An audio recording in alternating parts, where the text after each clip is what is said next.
दोस्तों अगर आप ईएमआई कार्ड बनवाना चाहते हैं तो आपके लिए बेस्ट ऑप्शन हो सकता है बजाज फिनसर्व का ईएमआई कार्ड। मैं इसलिए कह रहा हूं क्योंकि ये बनाना आसान है। देखिए अगर आपको क्रेडिट कार्ड नहीं मिल रहा है तो उस स्थिति में आप Bajaj Finserv EMI card apply कर सकते हैं। बजाज फिनसर्व ईएमआई कार्ड आपको एक ईएमआई नेटवर्क कार्ड देता है जो कि आप उस पर ईएमआई पर प्रोडक्ट परचेस कर सकती हैं, जिसमें नो कॉस्ट ईएमआई का भी आप इस्तेमाल करेंगे। तो आज के इस वीडियो में बजाज फिनसर्व ईएमआई कार्ड के बारे में एक एक जानकारी मैं आप सभी के बीच शेयर करने वाला हूं। इसकी क्या चार्जेस है, क्या फी है और किस तरह से आप ले सकते हैं और कितना आसान है इसे लेना। तो नमस्कार दोस्तों, मेरा नाम है गौतम और आप देख रहे हैं IND हिंदी टेक पर यह एक्सक्लूसिव वीडियो। लेकर चलता हूं सीधे इनकी ऑफिशियल वेबसाइट पर। वैसे आप लोग डायरेक्ट पहुंच सकते हो, लिंक वीडियो के डिस्क्रिप्शन में है। आप देखेंगे यहां पर बजाज फिनसर्व ईएमआई कार्ड के बारे में, मैं इस ईएमआई कार्ड के बारे में बात कर रहा हूं जिसमें आपको 2 लाख रुपया तक के लोन लिमिट मिल सकता है।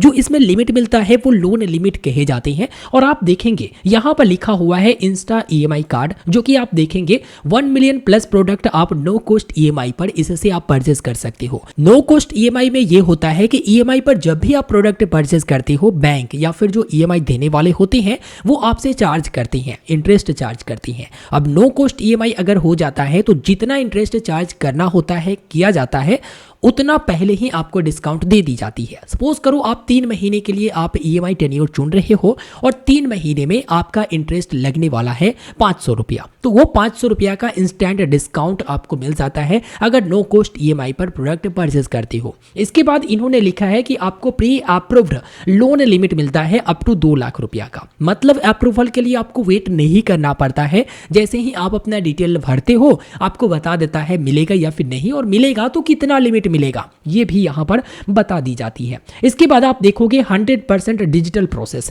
6 ऐसे रीजन है जिससे आपको ये ईएमआई कार्ड ले लेना चाहिए। सबसे पहला 100% डिजिटल प्रोसेस। इसका मतलब ये हुआ कि आप इस कार्ड को लेने जाते हो तो कहीं भी ऑफलाइन नहीं जाना है और ऑफलाइन कोई पेपर वर्क नहीं करना है। पूरी तरह से घर बैठे जब आप अप्लाई करते हो उसी समय से ऑनलाइन आप इसे एक्टिवेट कर पाओगे और यूज कर पाओगे। उसके बाद है 30 सेकेंड अप्रूवल टाइम। मतलब इसके अप्रूवल के लिए भी समय नहीं लगता। जैसे ही आप अप्लाई करते हो लिमिट दिखाता है, बस आप आगे बढ़ते जाओ, अप्रूवल हो जाएगा। उसके बाद इंस्टेंट कार्ड एक्टिवेशन। मतलब इस कार्ड को एक्टिवेट करने के लिए 24 घंटे 2 घंटे ऐसे वेट नहीं करना है, तुरंत के तुरंत यह कार्ड एक्टिवेट हो जाएंगे। उसके बाद 4000 प्लस लोकेशन पर इस कार्ड को अवेलेबल कराया गया है और आप खरीदारी भी कर सकते हैं ऑफलाइन और ऑनलाइन दोनों तरीके से। उसके बाद है 1 लाख प्लस पार्टनर्स, यानी 1 लाख प्लस पार्टनर्स है जहां पर इस कार्ड को आप यूज कर सकते हो और अप टू 60 मंथ टेन्योर आपको मिलता है। जो ईएमआई वाला ऑप्शन चुनते हो उस पर अप टू 60 मंथ का टेन्योर आपको मिल जाता है।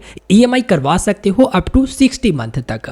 नीचे आते हैं तो यहां पर आप देखोगे इससे आप smartphone, LED, refrigerator, air conditioner, इसके बाद laptop, washing machine, smart watch, speakers, cycles, ये सभी चीजें आप ले सकते हो, दिक्कत नहीं है। आप देखोगे यहाँ पर अमेजोन पर भी ये चलता है, फ्लिपकार्ट पर भी, विजय सेल्स पर भी, क्रोमा पर भी, Reliance Digital, Make My Trip, Bajaj Mall, Bajaj Electronics, Big Bazaar और होम टाउन पर भी ये चलता है।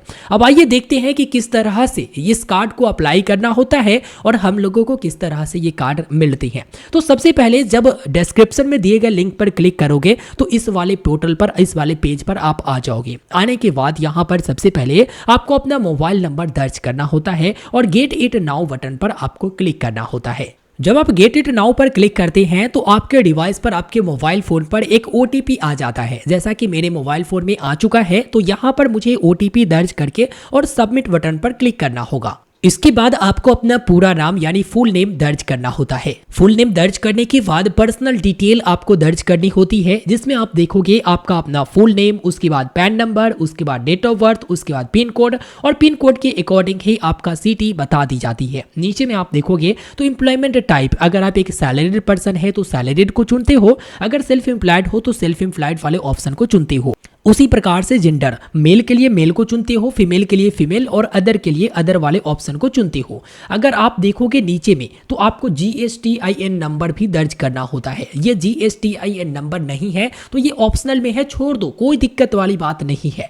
अब आप देखोगे नीचे प्रोसीड की ऑप्शन, जिस पर आपको क्लिक करना होता है। प्रोसीड बटन पर क्लिक करते ही आपको दिखा देता है कि आपको कार्ड मिलेगा या फिर नहीं मिलेगा, और मिलेगा तो कितना लिमिट मिलेगा। जैसा कि आप यहाँ पर देख पाएंगे, congratulation your approved limit instant जो मिला है मुझे वो 1,46,000 रुपए का मिला है। 1,46,000 रुपए के लिमिट जो दिया गया है, और आप देख सकते हैं अप टू 2 लाख तक के बाद कहा गया था, मतलब 2 लाख तक मिल सकता है, लेकिन ये डिपेंड करता है आपके क्रेडिट हिस्ट्री, आपके क्रेडिट स्कोर पर। अब आप देखोगे यहाँ पर लिमिट डिटेल में बताया गया है कि भाई देखो यहाँ पर टोटल लोन अमाउंट 1,46,000 तो है, लेकिन फर्स्ट टाइम आपको इस्तेमाल करने के लिए 50,000 रुपए ही दिया जाएगा। यानी फर्स्ट ट्रांजेक्शन जो करेंगे उस पर 50,000 रुपए तक ही ट्रांजेक्शन आप कर पाओगे, और इसके बाद से आप 1,46,000 तक कर पाओगे। उसके बाद है वन टाइम ज्वाइनिंग फी। वन टाइम ज्वाइनिंग फी में 599 रुपया, जिसमें कार्ड फी 530 रुपया और 69 रुपया जो ये ले रहे हैं वो ऑनलाइन कन्वीनियंस फी ले रहे हैं। आप देखेंगे कहाँ कहाँ पर किस तरह से यूज कर सकते हैं ये भी बताया गया है।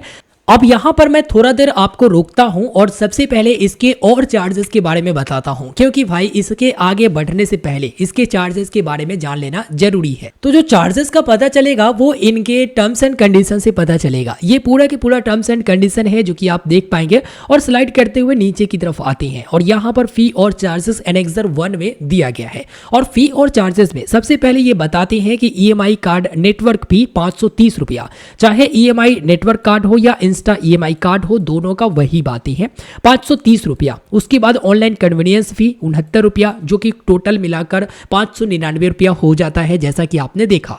उसके बाद भी चार्जेस है, जैसे यहाँ पर लोन इनहेंसमेंट फी, यानी लोन बढ़ाए जाते हैं तो इसका फी लगेगा 117 रुपया करके। उसके बाद यहाँ पर ये कहते हैं कि EMI नेटवर्क एनुअल फी भी 117 रुपया है, मतलब जो कार्ड आपको मिलता है उसका एनुअल फी 117 रुपया है, लेकिन आपको ये 117 रुपया नहीं लगेगा जब आप इस कार्ड को साल में आप इस्तेमाल कर लोगे, इसके लोन लिमिट को स्पेंड कर दोगे तो नहीं लगेगा, और नहीं स्पेंड करते हो तो उसके बाद देना पड़ेगा।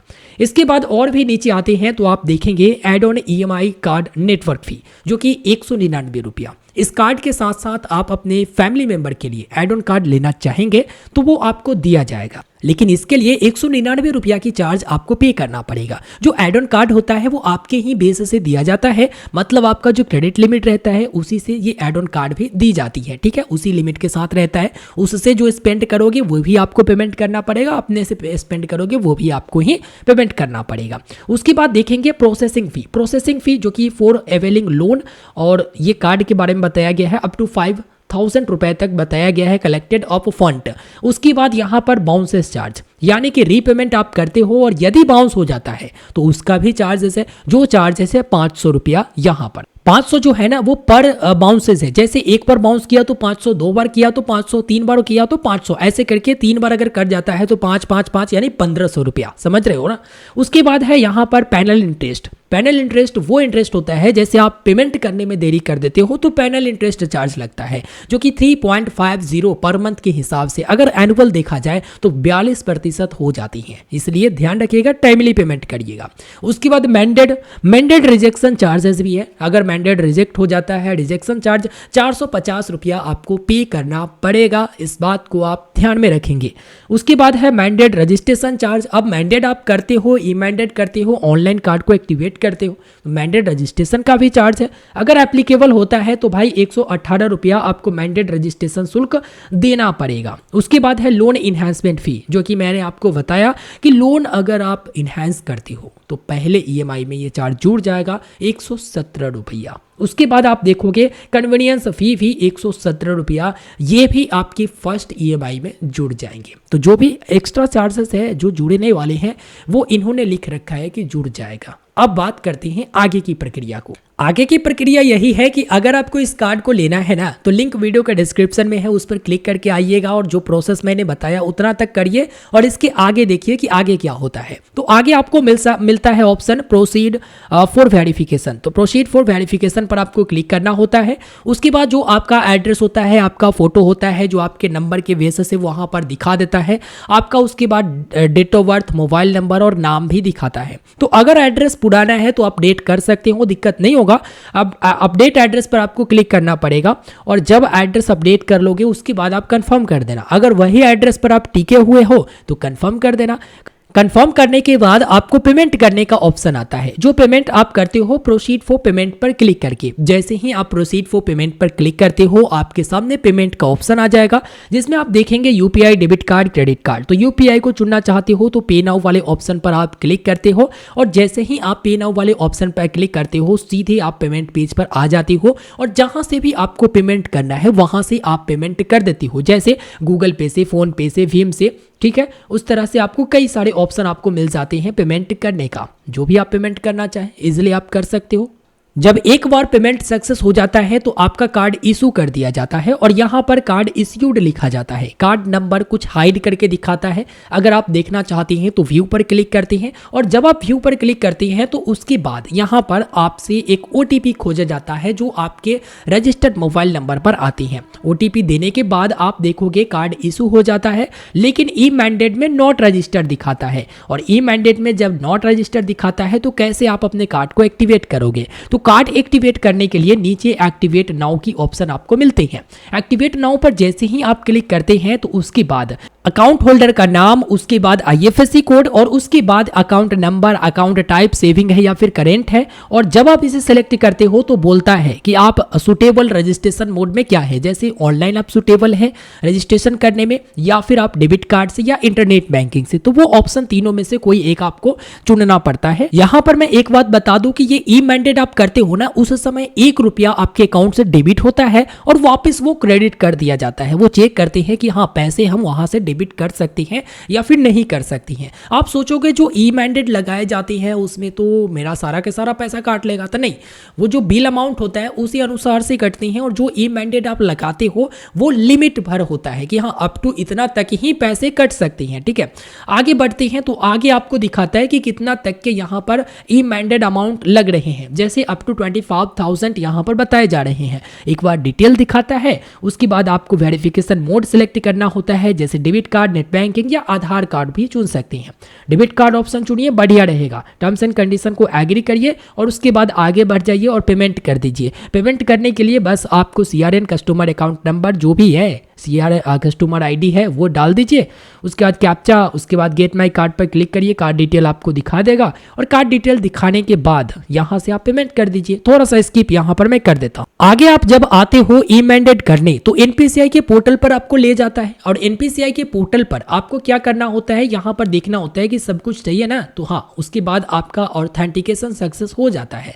ऑथेंटिकेशन सक्सेस होने के बाद आपका ई मैंडेट हो जाता है और उसके बाद यहाँ पर ई मैंडेट सक्सेस भी बता देता है। और सक्सेस बताने के बाद जब आप वापस आते हो और देखते हो तो आपका कार्ड एक्टिवेट रहता है। जैसा कि अभी आप देख सकते हो ये कार्ड एक्टिवेट बताया जा रहा और एक्टिव बताया जा रहा। उसके बाद इस कार्ड को इस्तेमाल कर सकते हो। इसका मोबाइल एप्लीकेशन है जिसे आप इंस्टॉल करके उसमें लॉगिन कर सकते हो और एमपिन बना सकते हो। जो भी ट्रांजेक्शन हुए हैं, जो भी बिल बने हैं, जो भी EMI बनाते हो, सब के सब वहां पर दिख जाता है। तो इस तरह से काफी आसानी से आप ये कार्ड को ले सकते हो। लिंक वीडियो के डिस्क्रिप्शन में है। वीडियो को लाइक कर दीजिएगा, अपने दोस्तों तक शेयर कर दीजिएगा। ऑनलाइन ही ये कार्ड एक्टिवेट हो जाता है। ई मैंडेट करने के बाद आपको ऑफलाइन विजिट करने की आवश्यकता नहीं है इसे एक्टिवेट करने के बाद। भाई ऑनलाइन वाला जमाना है, सब कुछ ऑनलाइन ही दे रहे हैं, पेपरलेस हो रहा है, तो क्या जरूरत है ऑफलाइन जाके एक्टिवेट करने का। सब कुछ मैंने आपको जानकारी दे दिया। फिर भी कोई सवाल है, कमेंट बॉक्स खाली रहता है आप लोगों के लिए, कमेंट बॉक्स में लिख डालिए। मिलता हूं नए वीडियो में। लाइक करिए, शेयर करिए, सब्सक्राइब कीजिए। धन्यवाद।